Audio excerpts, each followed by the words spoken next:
जी, आपके सामने ये क्वेश्चन आया, what are the significant figure in the following measures.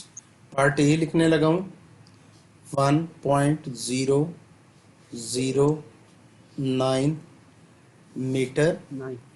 तो यहाँ पे अगर देखा जाए तो यहाँ राइट साइड से देखना होता है, zeros on the left side हमें काउंट नहीं करने होते। उसके बाद यहाँ पे ये 1 2 3 4, और कितने सिग्निफिकेंट फिगर्स हैं जी? 4। फोर सिग्निफिकेंट फिगर जी, 4 सिग्निफिकेंट फिगर। फिगर्स हो गए जी। इसमें ये आ गए।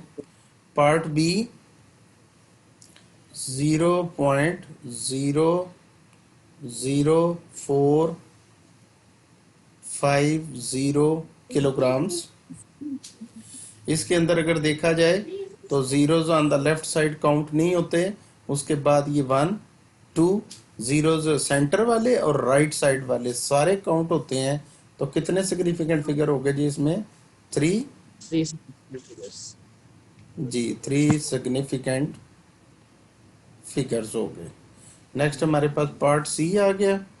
पार्ट सी है 1.66 मल्टीप्लाइड बाय 10 पावर -27 किलोग्राम्स। इसके अंदर वही रूल के मल्टीप्लाई बाय 10 पावर जो भी हो, इसको छोड़कर लेफ्ट साइड पे जितने भी डिजिट हों वो सिग्निफिकेंट होते हैं। So there are 3 significant figures. Figures. Part D जो है सर पार्ट वो बी के भी सिग्निफिकेंट फिगर्स हैं। How many? Four significant figures. जी, 4 सिग्निफिकेंट फिगर्स।